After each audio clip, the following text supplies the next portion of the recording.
नमस्कार दोस्तों, स्वागत है आप सभी का एक बार फिर से हमारे YouTube चैनल झारखंड लैब में। तो आज हम लोग जुड़ चुके हैं subjective question entrepreneurship class 12th commerce के साथ। और इस वीडियो में हम लोग डिस्कस करने वाले हैं वो सारे क्वेश्चंस का जो ETP से संबंधित है और जो एग्जाम ओरिएंटेड है। और मैं कल भी कही थी कि सारे क्वेश्चन हम टॉपिक वाइज पढ़ने वाले हैं। तो हर एक चैप्टर का जो मेन टॉपिक लगेगा उस क्वेश्चन को मैं समझाते चली जाऊंगी। और आप लोग बहुत ध्यान से अगर समझते हो इसको तो आप लोग आंसर लिखने में काफी कैपेबल हो जाओगे। और ये वीडियो आप लोगों के एग्जाम में काफी हेल्पफुल होने वाली है, इसीलिए इस वीडियो को पूरा देखें और यहाँ से बहुत सारे टॉपिक को समझने की कोशिश करें। तो चलिए, सबसे पहला क्वेश्चन, जैसा कि आप लोग को शो हो रहा होगा कि सबसे पहला क्वेश्चन कह रहा है कि अवसर क्या है। नॉर्मल लैंग्वेज में अगर हम लोग बात करें अवसर क्या है, ठीक है, तो अवसर से हम लोग क्या समझते हैं? अवसर को इंग्लिश में कहते हैं अपॉर्चुनिटी। अब अपॉर्चुनिटी का मतलब क्या है? फॉर एग्जाम्पल, अपॉर्चुनिटी समझिएगा, जैसे कि एक कागज का व्यापार है, ठीक है, जहां पर बांस से कागज बनाया जाता है। तो अब यहाँ पर बांस से कागज बनाया जा रहा था। अब सारे लोग बांस से कागज बना रहे थे। अब कुछ व्यक्ति आए, ऐसे सोचे बांस से तो कागज बन रहा है, बढ़िया है, लेकिन क्या इसमें कुछ अवसर है?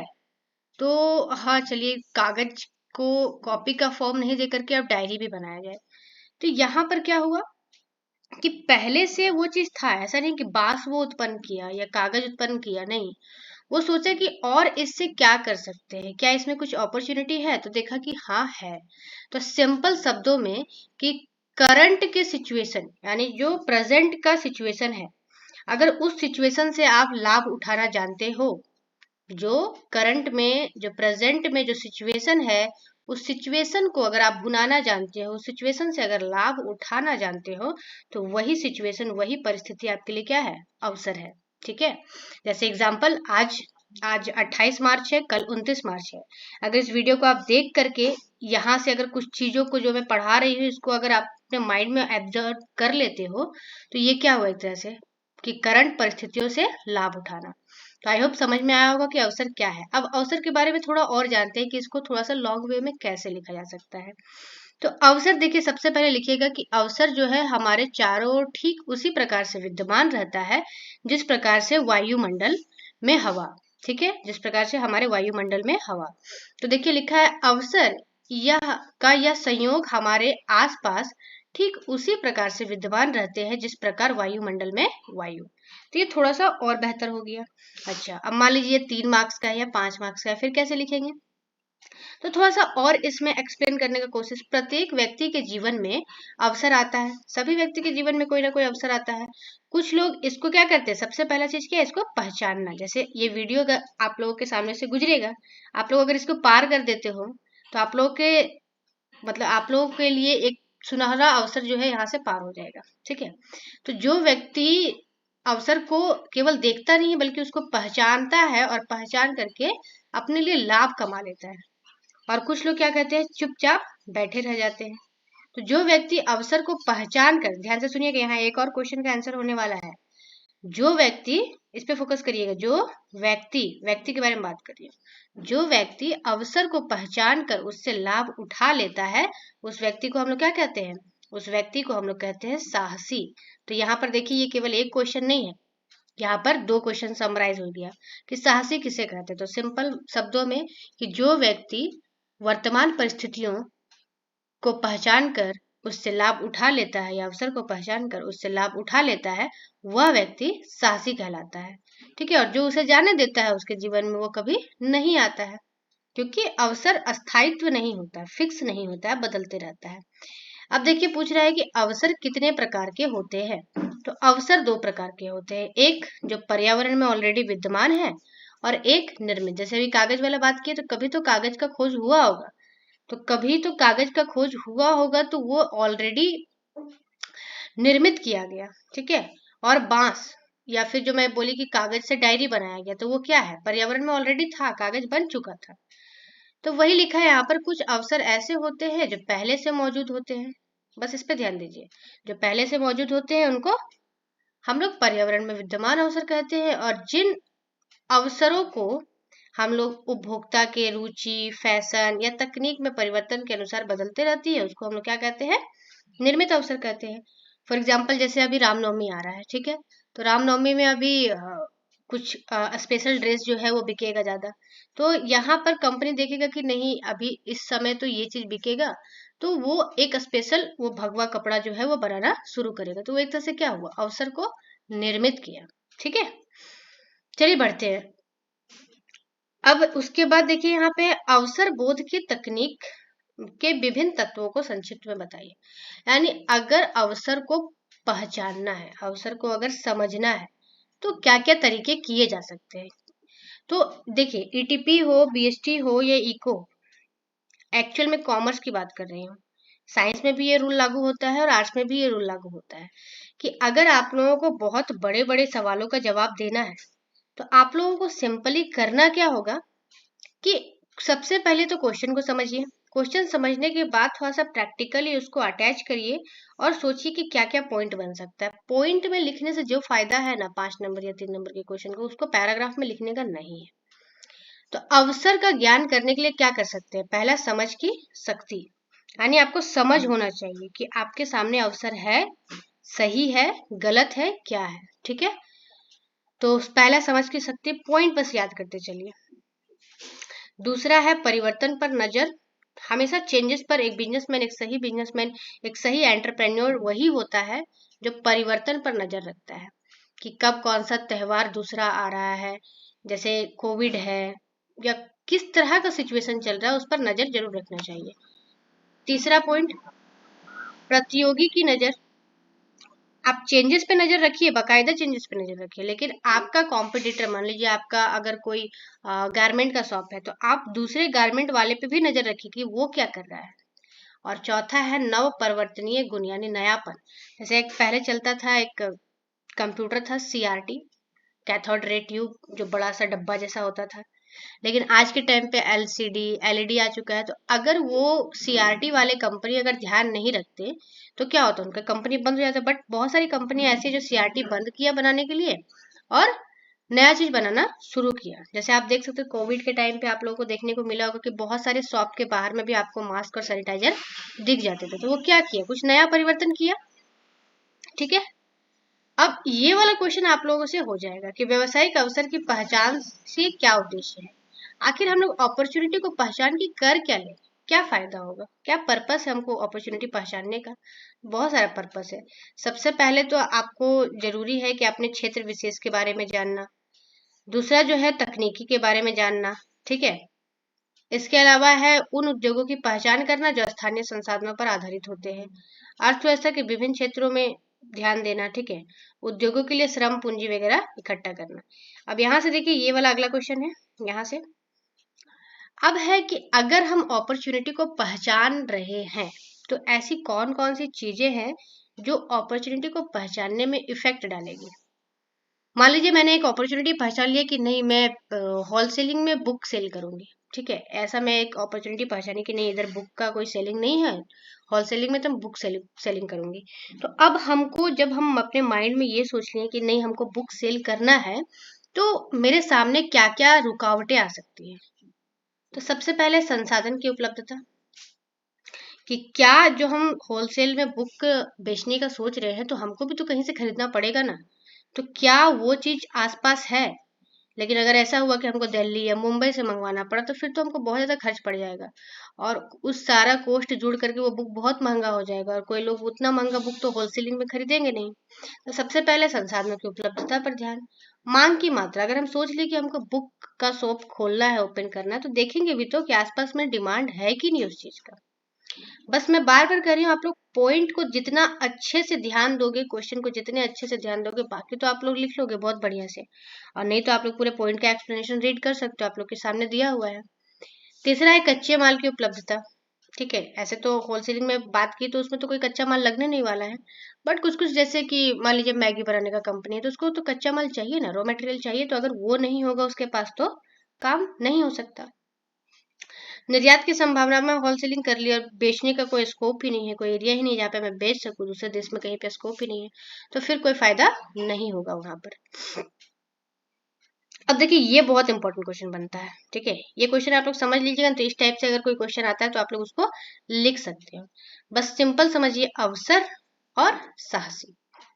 तो अवसर और साहसी में बहुत गहरा संबंध है। आप लोगों को अभी भी बताई कि जो व्यक्ति अवसर को पहचान के लाभ उठाता है वही क्या कहलाता है? साहसी कहलाता है। ठीक है, जो व्यक्ति अवसर को पहचान कर लाभ उठाता है वो क्या कहलाता है? साहसी कहलाता है। अब अवसर और साहसी में एक अर्थशास्त्री कह लीजिए या आप ईटीपी के विद्वान कह लीजिए, अर्थशास्त्री तो नहीं, ईटीपी के विद्वान कह लीजिए, तो उनका एक सिंपल सा कहना है कि अवसर और साहसी इन दोनों के बीच बिल्कुल मछली और पानी का संबंध है। जैसे मछली को अगर पानी से निकाल दिया जाए तो मछली का जीवन व्यर्थ। तो यहाँ पर पानी किसको बोला जा रहा है? अवसर को। अवसर को क्या बोला जा रहा है? पानी। तो अगर मछली को पानी से निकाल देंगे तो मछली व्यर्थ।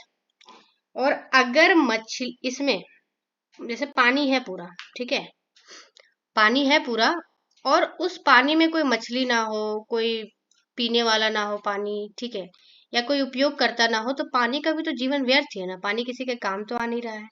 तो ठीक उसी प्रकार साहसी और अवसर में पानी और मछली का संबंध एक एग्जाम्पल देकर के समझाने की कोशिश कर रही हूँ, क्योंकि दोनों ही एक दूसरे के बिना क्या है? अर्थहीन है। जैसे मनी और इंसान, इंसान नहीं रहेगा तो मनी यूजलेस है, वैसे ही अवसर है और अगर उसको कोई भुनाने वाला नहीं रहा है तो वो यूजलेस है। तो इसको आप लोग पढ़िए, बहुत अच्छे से समझ में आ जाएगा।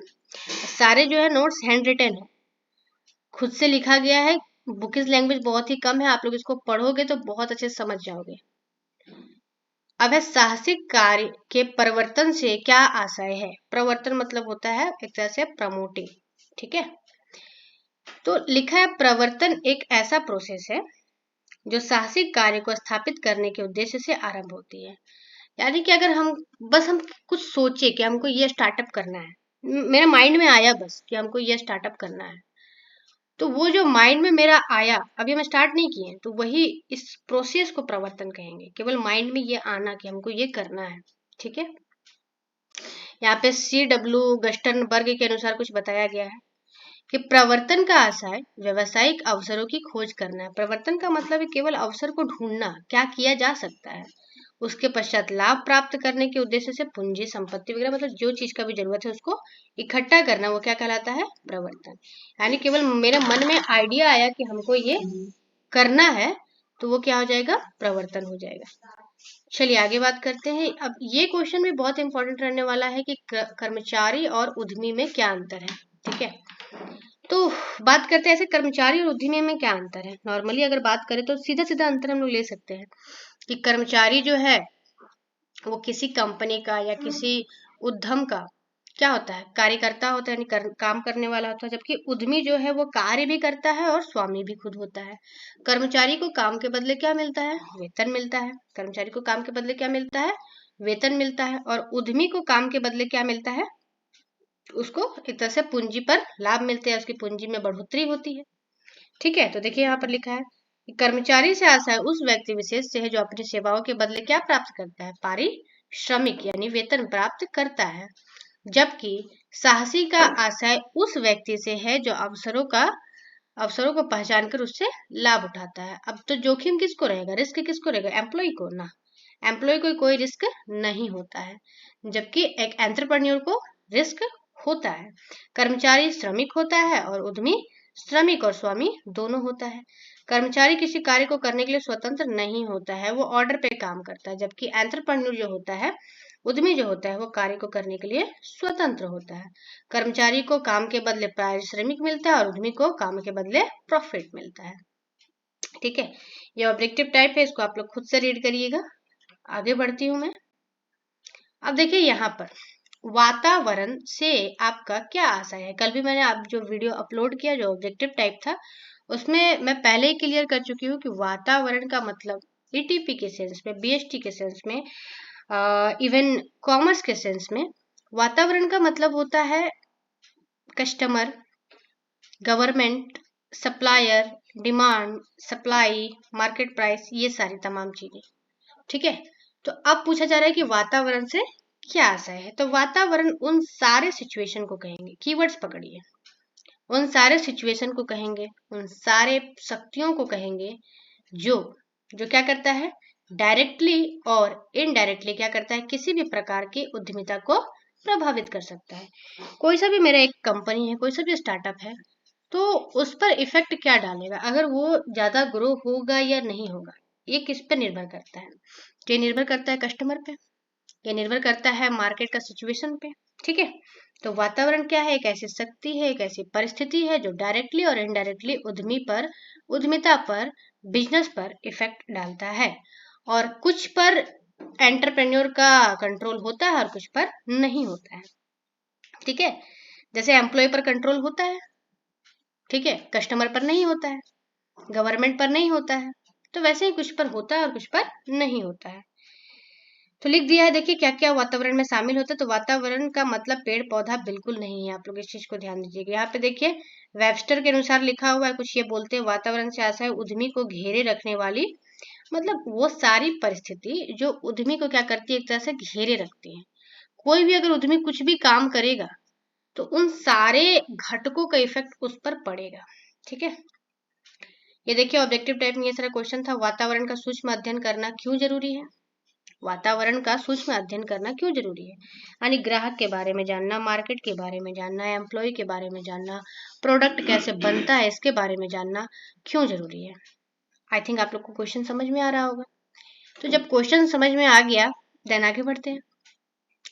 तो इन सारे कामों को करना इसलिए जरूरी है ताकि क्या कर सके, मेन पर्पस क्या होता है, एंटरप्रेन्योर का मेन पर्पस क्या होता है? लाभ कमाना।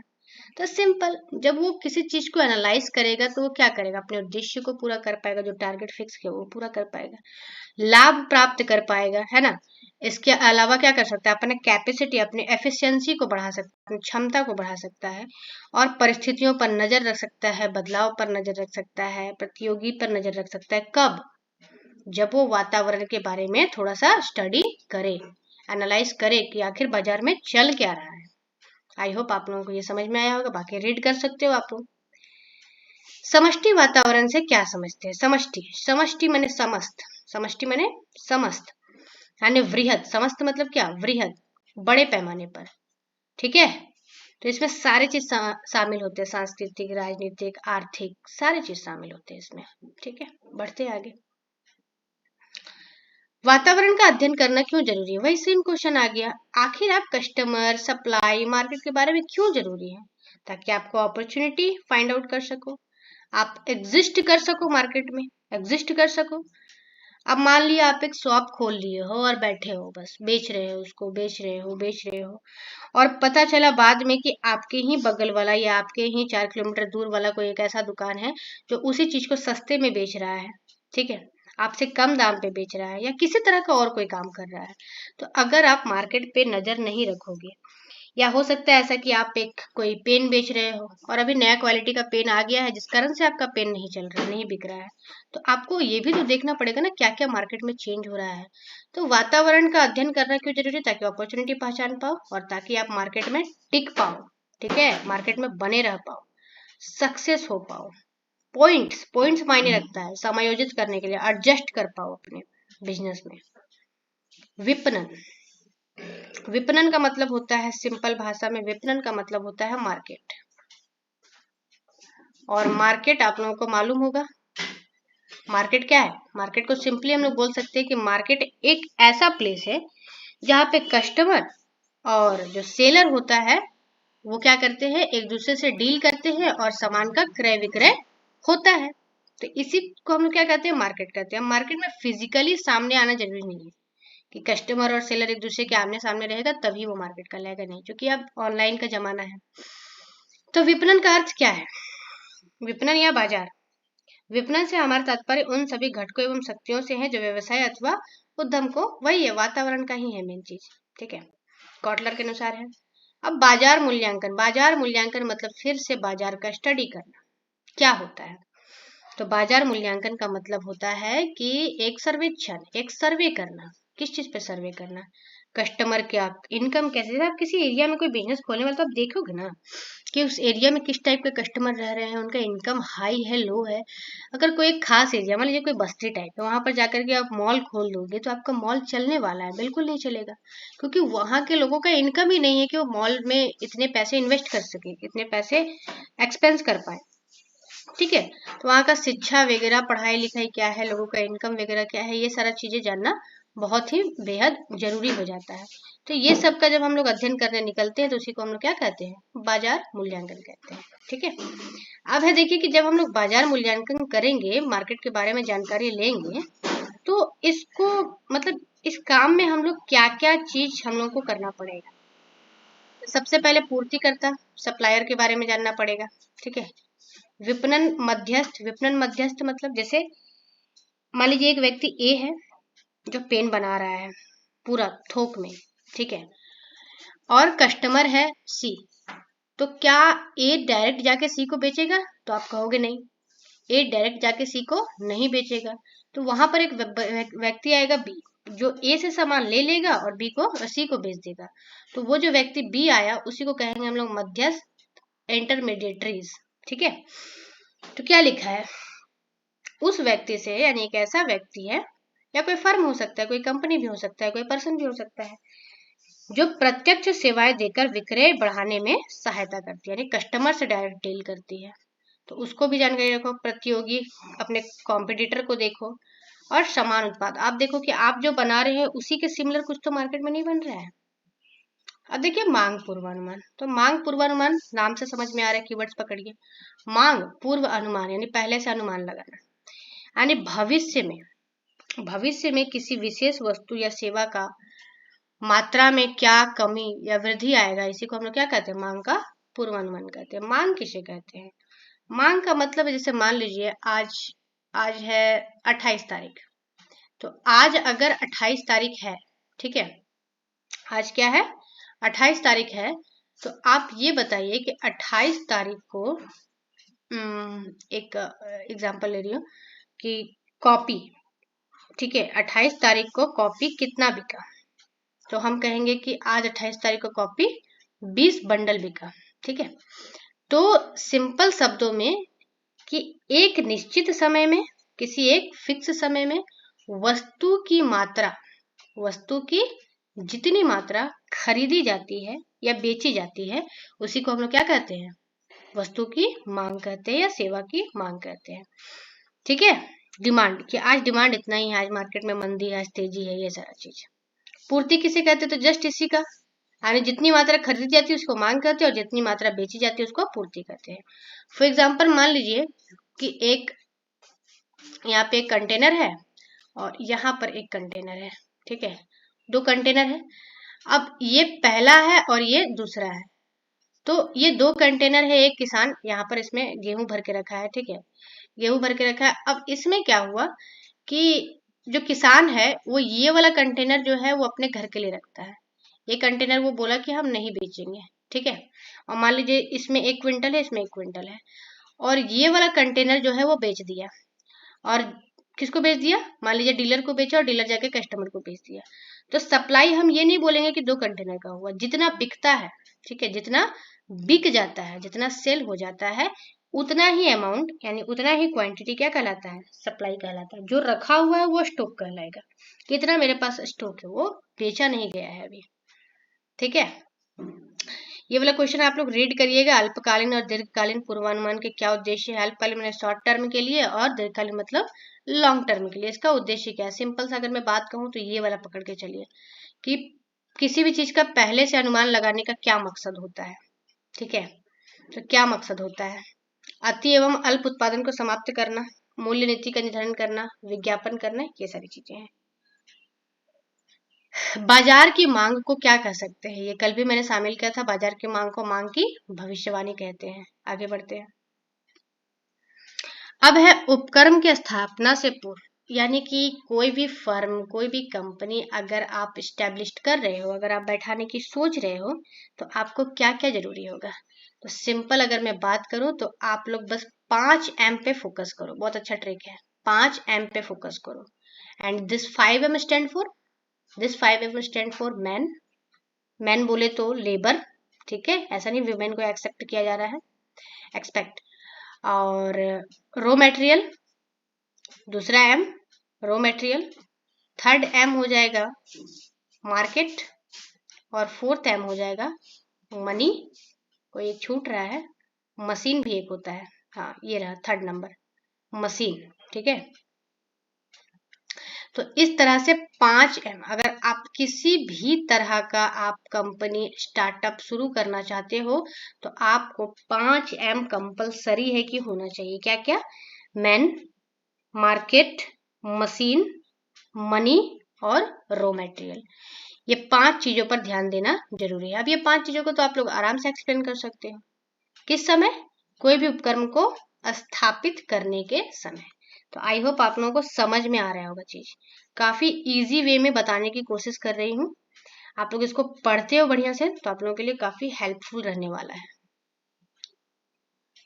तो फिलहाल यहीं तक रखते हैं, उसके बाद अभी क्वेश्चन बहुत है मेरे पास, बट इस वीडियो में यहीं तक। आप लोग का जैसा फिर रिव्यू रहेगा आगे का मैं अपलोड करूंगी, अदरवाइज फिर यहीं तक। आप लोग इतना रिवीजन करिए, ये बहुत ही ज्यादा इंपॉर्टेंट है। और चूंकि मैं हर एक टॉपिक को समझाने का कोशिश की हूँ तो इससे रिलेटेड अगर कुछ भी क्वेश्चन आता है तो आप उसको लिख सकते हो आराम से। ठीक है, मिलते हैं नेक्स्ट वीडियो में। जैसा होगा, अगर आप लोग आगे कंटिन्यू करने के होगे तो मैं आगे कंटिन्यू कर दूंगी। धन्यवाद।